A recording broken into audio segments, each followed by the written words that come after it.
Hey, what's up everyone? Welcome back. And if you're new here, super glad you stopped by. So here's a quick question for you. Every time you tap that power button on your phone or laptop, something kicks in and makes everything work. But what is that something? It's called an operating system. And today we're going to break it all down, from what it is to how it boots up to how it manages your files and users. It's going to be a packed one, so let's jump right in. So what exactly is an operating system? Think of it as the middleman, the go-between that sits between your apps and your hardware. Your apps want to play a video? The OS talks to the graphics card. You want to save a file? The OS handles the disk. Without an OS, every app would have to figure out how to talk directly to the hardware all on its own, and that would be an absolute nightmare. Popular examples include Windows, Mac OS, Linux, Android, and iOS. Now, let's talk about what an OS actually does. First up, resource management. Your CPU can only do so much at once. Same with your RAM. When you have Chrome, Spotify, and a game all running together, the OS acts like a traffic cop. It decides which app gets CPU time, how much memory each one gets, and makes sure nobody hogs everything. Without this, your computer would freeze every time you open the second app. Related to that is process and memory management. Every program you run is called a process. It gets its own little slice of memory. The OS keeps track of all these processes, gives each one the memory it needs, and protects them from each other. So if Chrome crashes, and we all know it doesn't take down Spotify with it. The OS isolates each process, so one bad apple doesn't ruin the whole experience. The OS also handles your file system. That's how your files are organized on disk, how they're named, found, and accessed.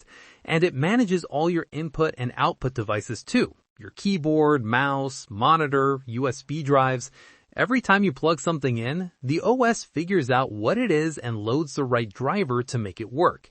It's like a universal translator between your hardware and your software. Two more big ones, security and user interface. The OS enforces who can access what.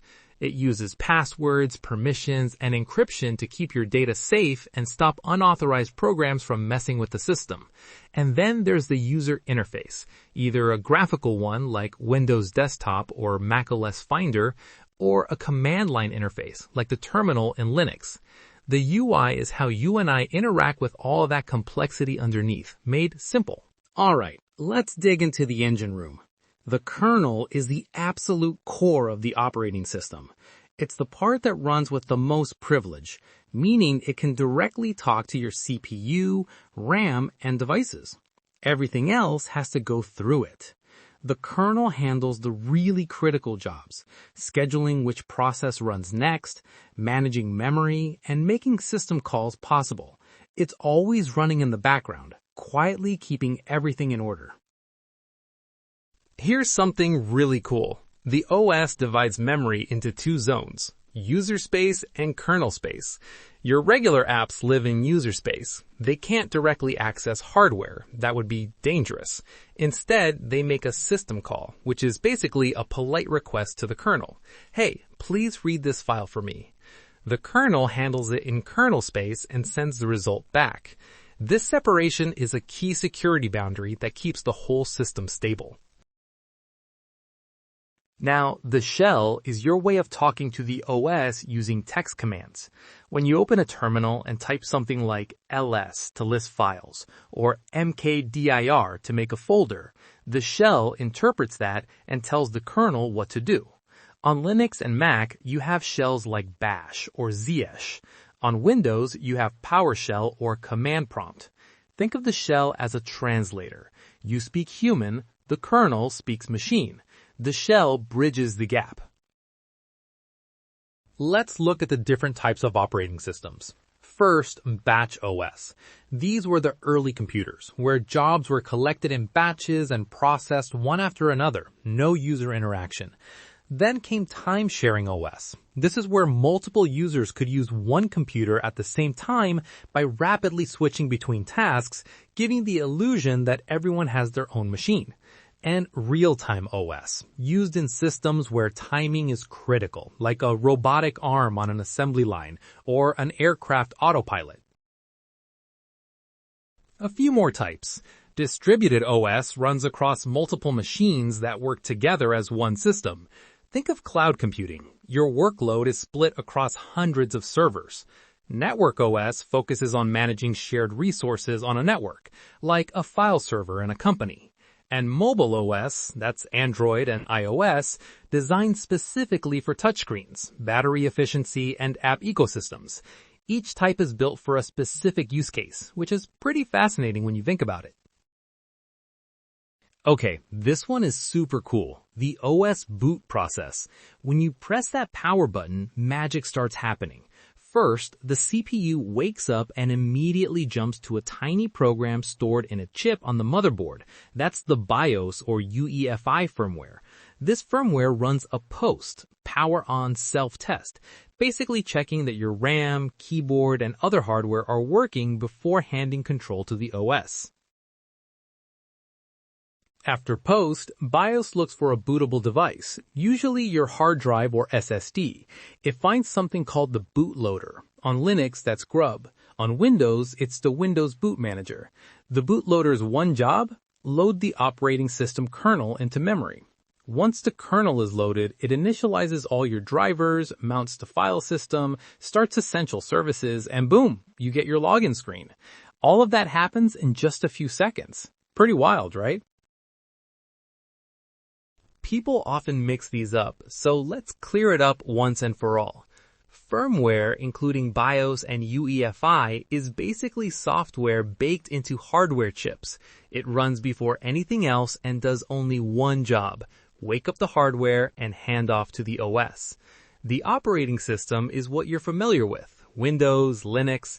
It manages everything and runs your programs. And apps like Chrome or Word sit on top of the OS. Think of it as a three-layer cake: firmware at the bottom, OS in the middle, apps on top.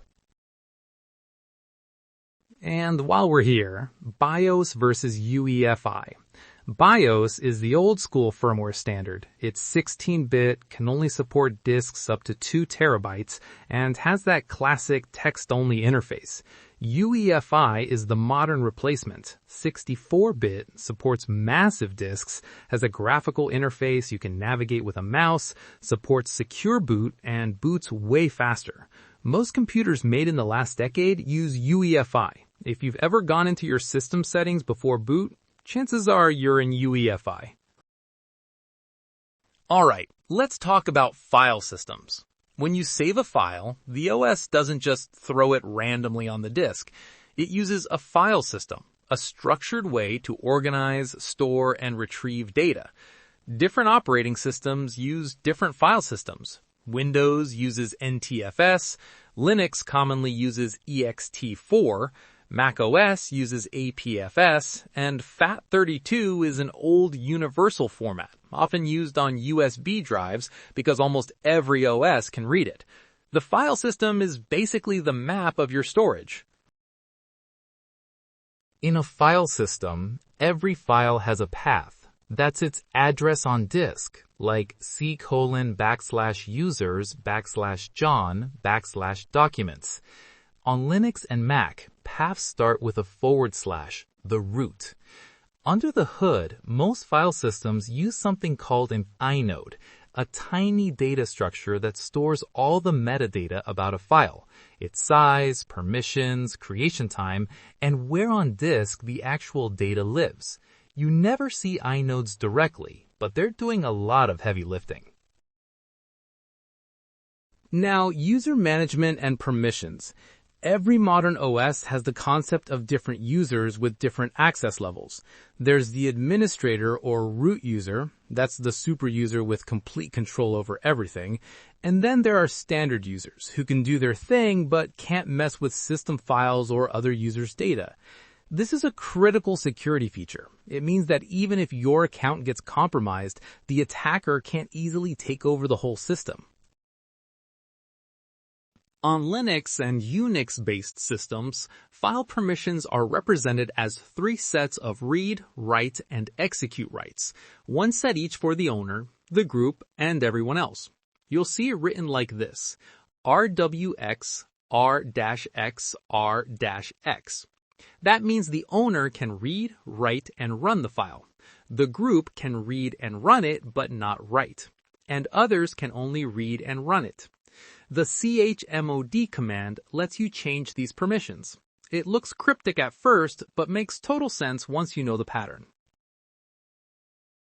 And that's a wrap. Let's do a super quick recap of everything we covered today. We learned what an operating system is, that essential middleman between apps and hardware. We explored all the key functions from process management to security. We broke down the kernel and shell, the different types of operating systems, and walked through the full boot process. We compared the OS to firmware and BIOS, explored file systems and how data is stored, and wrapped it up with user management and permissions. That's a lot, and you made it through all of it. If this was helpful, drop a like, subscribe if you haven't already, and I'll catch you in the next one. Peace!